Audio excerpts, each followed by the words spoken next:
ॐ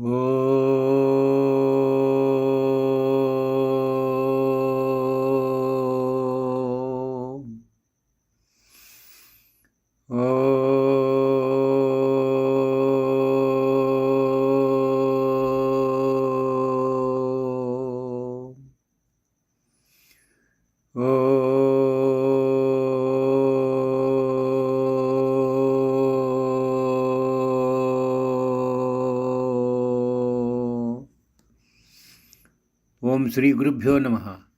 ಓಂ ಶ್ರೀಕೃಷ್ಣ ಪರಬ್ರಹ್ಮಣೇ ನಮಃ. ಓಂ ಶ್ರೀ ಮಾತ್ರೇ ನಮಃ.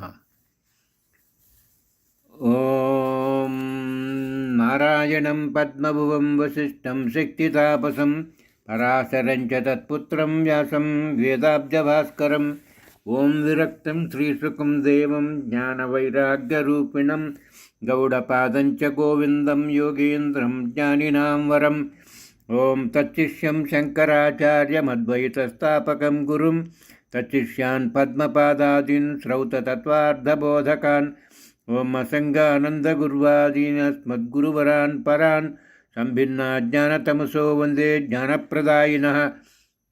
ಓಂ ಶ್ರೀನಾರಾಯಣಗುರ್ವಾದ್ಯಾಂ ಶಿವಲಿಂಗಾರ್ಯಮಧ್ಯಮಾಂ ಅಸಂಗಾನಂದಪರ್ಯಂತಾಂ ವಂದೇ ಗುರುಪರಂಪರಾಂ. ಓಂ ಶ್ರೀಕೃಷ್ಣ ಪರಬ್ರಹ್ಮಣೇ ನಮಃ. ಓಂ ಸಂಸಾರಸಾಗರಂ ಘೋರಂ ತತ್ತುಮಿಚ್ಛತಿ ಯೋ ನರಃ ಗೀತಾನಾವಂ ಸಮಾಸಾದ್ಯ ಪಾರಂ ಯಾತಿ ಸುಖೇನ ಸಹ. ಓಂ ಗೀತಾಕಲ್ಪತರುಂ ಭಜೆ ಭಗವತಾ ಕೃಷ್ಣೇನ ಸಂರೋಪಿತಂ ವೇದಂ ವ್ಯಾಸವಿವರ್ಧಿತಂ ಶ್ರುತಿಶಿರೋ ಬೀಜಂ ಪ್ರಬೋಧಾಂಕುರಂ ನಾನಾಶಾಸ್ತ್ರರಹಸ್ಯಶಾಖಮರತಿಕ್ಷಾಂತಿಪ್ರವಾಳಾಂಕಿತಂ ಕೃಷ್ಣಾಂಘ್ರಿದ್ವಯಭಕ್ತಿಪುಷ್ಪಸುರಭಿಂ ಮೋಕ್ಷಪ್ರದಂ ಜ್ಞಾನಿನಾಂ. ಓಂ ಕೃಷ್ಣಂ ಕಮಲಪತ್ರಾಕ್ಷಂ ಪುಣ್ಯಶ್ರವಣಕೀರ್ತನಂ ವಾಸುದೇವಂ ಜಗಜ್ಯೋನಿಂ ನೌಮಿ ನಾರಾಯಣಂ ಹರಿಂ.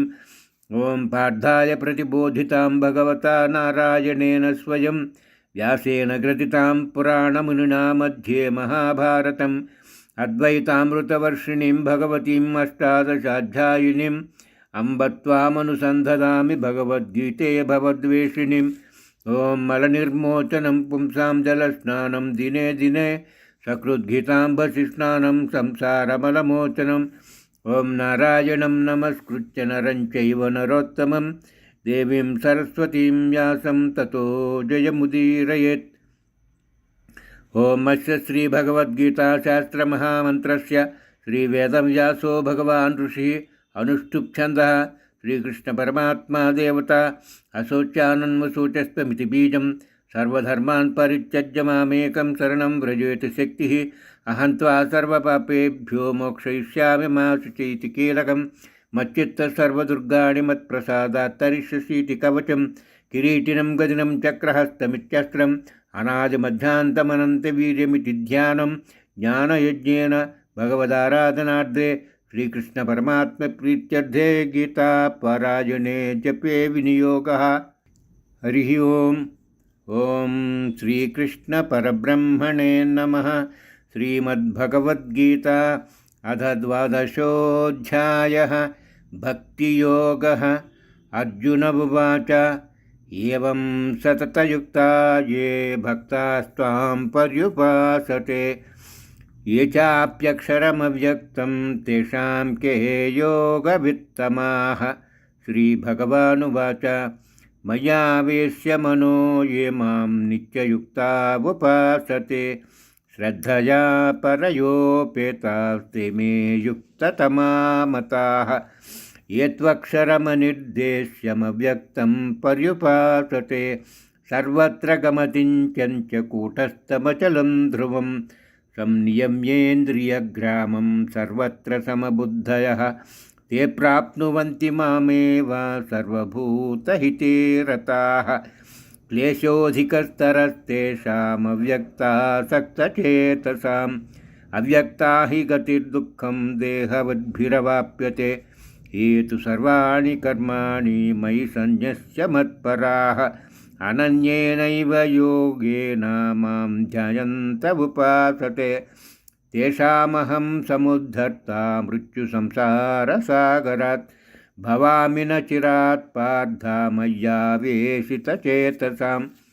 मय्येव मनाधत्स्व मयि बुद्धिं निवेशय निवशिष्यसि मय्येव अत ऊर्ध्वं न संशयः अथ चित्तं समाधातुं न शक्नोषि मयि स्थिरम् अभ्यासयोगेन ततो मामिच्छाप्तुं धनञ्जय अभ्यासेऽप्यसमर्थोऽसि मत्कर्म परमो भव मदर्थमपि कर्माणि कुर्वन् सिद्धिमवाप्स्यसि अधैतदभ्यसक्तोऽसि कर्तुं मद्योगमाश्रितः सर्वकर्मफलत्यागं ततः कुरु यतात्मवान् श्रेयो हि ज्ञानमभ्यासात् ज्ञानात् ध्यानं विशिष्यते ध्यानात् कर्मफलत्यागात् त्यागाश्चान्तिरनन्तरम् अद्वेष्टा सर्वभूतानां मैत्रः करुण एव च निर्ममो निरहङ्कारः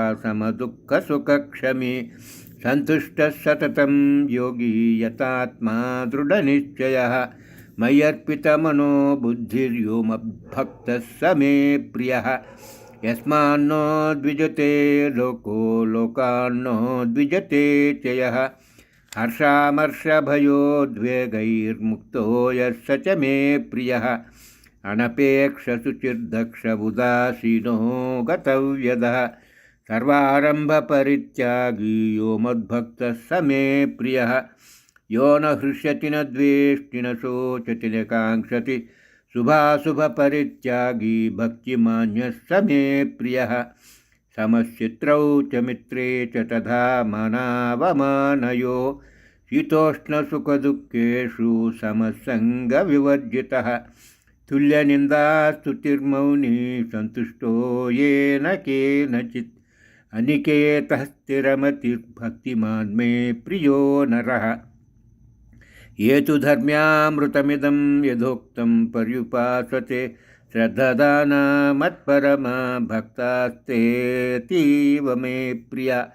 ओं तत्सत् इति श्रीमद्भगवद्गीतासु उपनिषत्सु ब्रह्मविद्यायां योगशास्त्रे श्रीकृष्णार्जुनसंवादे भक्तियोगो नाम 12 हरिः ओं तत्सत्।